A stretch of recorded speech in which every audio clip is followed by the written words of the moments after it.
Plaza. Tindahan sa gilid ng ano, church.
Central.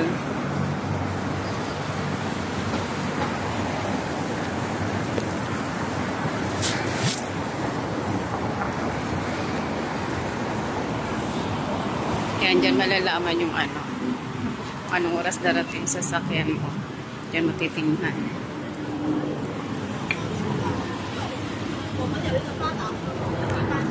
So, ito yung mga stop nila.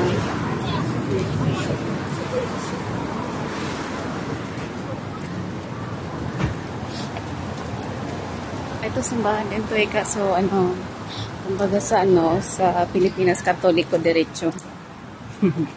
Katoliko Diretso. Dalawa kasi yung simbahan dito magkatabi, St. Joseph at saka St. Jan Cathedral. Kaya yung mga Pilipina talagang nagsisimba sa St. Joseph. Meron din dito mga Pilipina na nagsisimba. Pero hindi katulad sa St. Joseph na siksikan.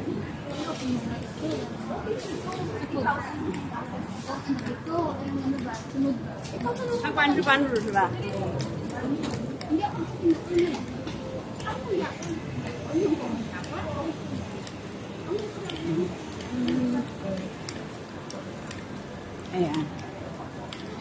Naka-main nila. Sa St. Joseph kasi siksikan yung mga tao doon. Dito kasi Chinese lang yung Mga pinagin dito. Amoy, amoy insenso. Diyan naman sa gilid yung shelter. Pag may mga na-terminate, pwedeng pumunta dyan. Humingi ng tulong.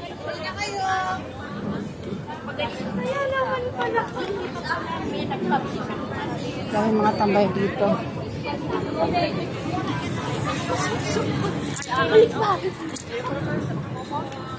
Sa taas nito, Hong Kong Park. Taas niyan, Hong Kong Park. Malapit na dito. Lakarin na lang siya.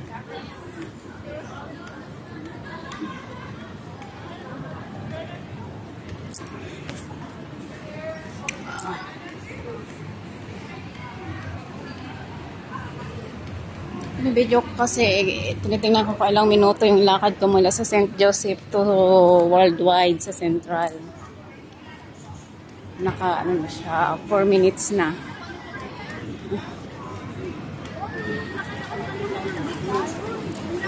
Ay, ang daming tao.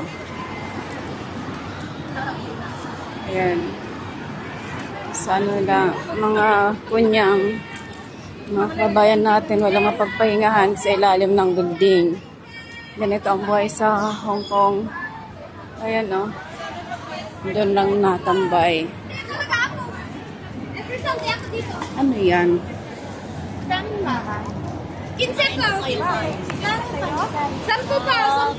Ano yan at? 20. Malaki. Ano kaya to? Ano to? Magkano? 15. Pabili nga. Ibilang ko si Lola. Pasalubong ko sa kanila.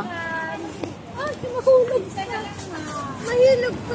Ang mahulog. Ate, kunin mo. Ano yun ta? Malaki siya, ate. Oo, syempre, malamig natin. Hindi pwede hindi, ano. Ito po. Pwede naman to sa matanda, di ba? Opo, pwede. Kasi yung amo ko, binibilang. Oo, pwede. Gusto nila yun. Sa Central kasi, may nabili ako doon panis. Nahiya Ay, ako. ako hindi. Panis dito. Nung Sunday bumili ako. Natawaran kahapon yan. Siyempre, inilagay ko sa red. Kinuha ko kanina. Kasi syempre sa amo ko pa yan eh. Nakain. Hindi talaga. Hindi niya papanis yung tindahan dito. Ako Thank you. Luto nito. Right to. Pati yung tinapay, luto mo yan? Oo, luto ko yan. Malunggay, pansisal to. Pwede sa matanda mo. Ano ko sa nila? Walang ngipin na yun. Masarap yan din. Hindi ka magsisisi. Marami akong customer. Bungarod, nagtatagap sila.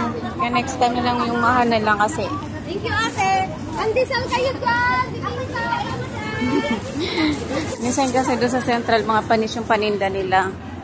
At may mga nagtitinda. This one?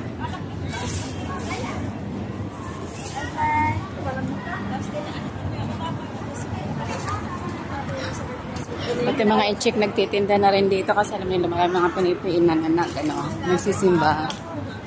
Yung ano Ganito yung buhay dito sa Hong Kong. Kailangan talaga magkaroon ng extra income. Magtinda ka, kung marunong ka magluto, magtinda ka. Ito ang iba. Ang ganda ng bag.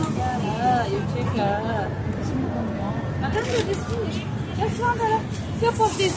How much this one, Pangyaw? Also 50. 50? 1 paper, 2, 3, 5. Also 50. All 50. This is outside expensive. This $70 have really. You check that. Good quality. This outside. You check. Very cheap. Just a skin. This is outside expensive. Sister, that's online shop. I know. Back. 50.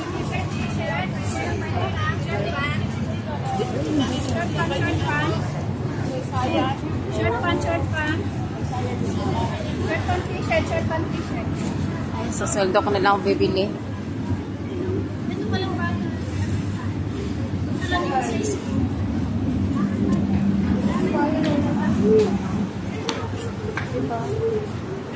Dati ginagawa ko rin yan kaso ngayon hindi na.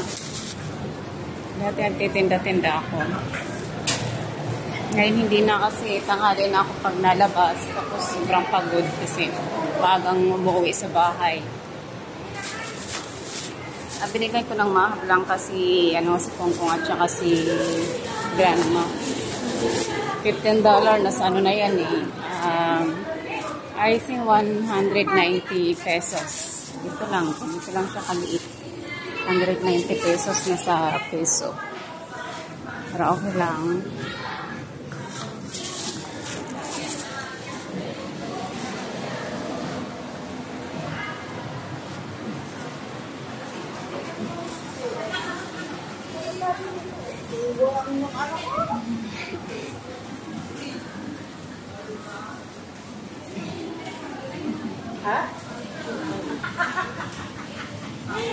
Yun yung HSBC. Pinaka-main ng HSBC dito sa Hong Kong. Dito sa Central. Palagi kami dyan ni Lula kasi din kami nagde-deposit minsan ng niya. Alam niyo na.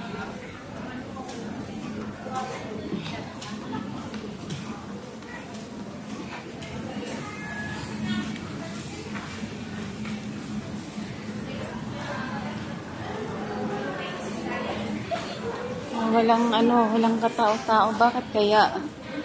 Anong nangyari? Walang tao sa gilid ng kalsada. Dati puno yun Siguro dahil sa sobrang init. Nandun silang lahat sa ilalim ng HSBC. Kaya nga, malinis, walang katao-tao.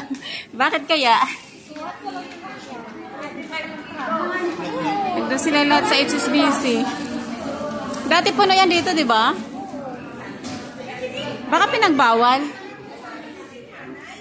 Nasa ano sila lahat, sa ilalim ng HSBC. Dati kasi puno yan dito pag Sunday. Yan dyan sa ilalim.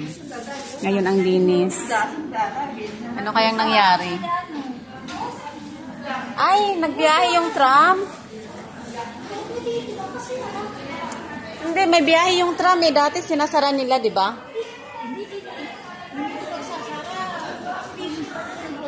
Kahit doon sa kabila, wala. Ano kayang nangyari? Ito? Oh, walang katao-tao. Ano kayang nangyari? Kahit dito sa kabila, wala.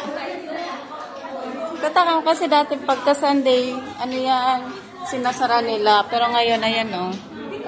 Malinis yung kalsada. Nandun sila lahat sa ilalim ng HSBC.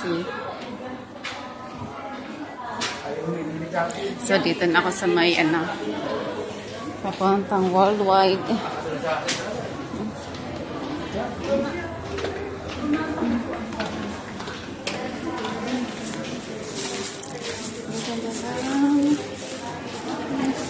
Mga chocolate.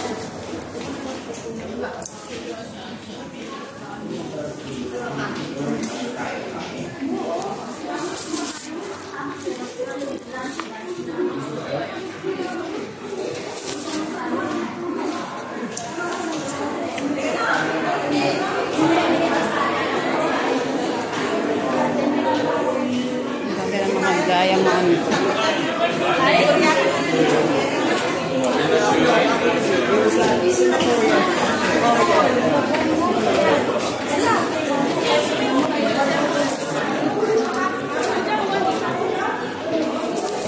Oh, kahit dito malinis. Anong nangyari? Untila yung tao. Nangyari dito sa sa Central at malinis. Ando na si Lolo nagbabantay. Dito mayroong tao dito.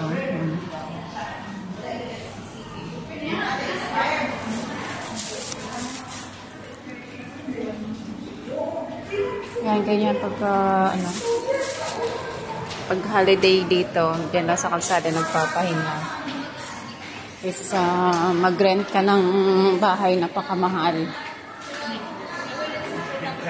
Kaya yung mga kababayan natin dyan na lang nakaupo sa kalsada, naglalagay ng tent para hindi mabasa ng ulan o kaya mainitan. Ganito ang buhay dito sa Hong Kong ng mga helper. Minsan sa ilalim ng tulay doon nagpapahinga, pero hindi ko naranasan yun kasi hindi naman ako nagtatagal sa labas. Lumalabas kasi ako ng bahay 10 o'clock. Tapos magsisimba lang pagkatapos ng church, out na agad, diretso na agad sa aking pahingahan sa McDonald's kasi mainit. Ayaw ko magpahinga sa park minsan kasi marami pang lamok doon. Kaya hindi ko danas yung magpahinga sa ilalim ng tulay o kaya sa kalsada.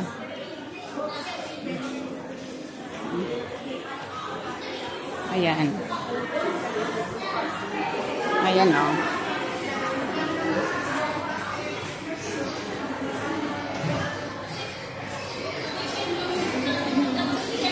Ganyan kahirap ang dito. Ganyan kahirap ang buhay ng mga helper dito pag Sunday. Pero hindi naman okay lang kasi masaya naman dahil magkakasama sila ng mga barkada nila. Ayan, sa ilalim ng tulay.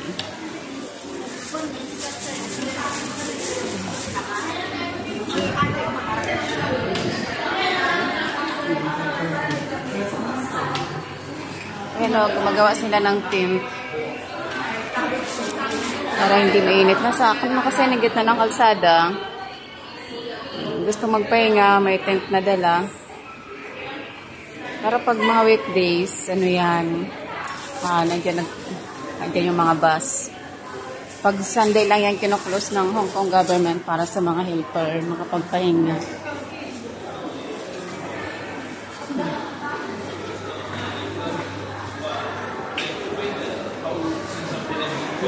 Oh my God, si ate, nagbara na lang. Nagbara na lang si ate.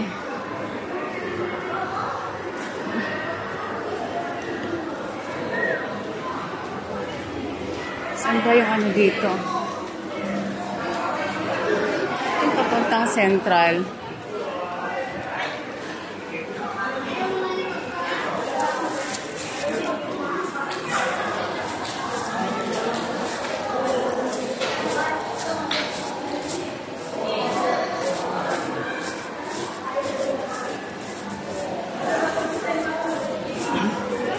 Hindi ko lang kung papuntang Central ba ito.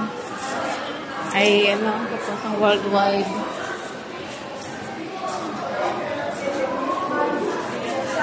Ay, ito nga. Hindi ka naman maliligaw dito kasi may mga guide sila.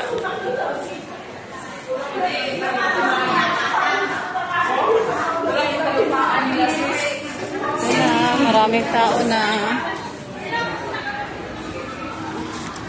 ganyan kadaming tao dito sa Central. Sana din pala, 18 minutes din. Ang lakad mula sa St. Joseph to worldwide.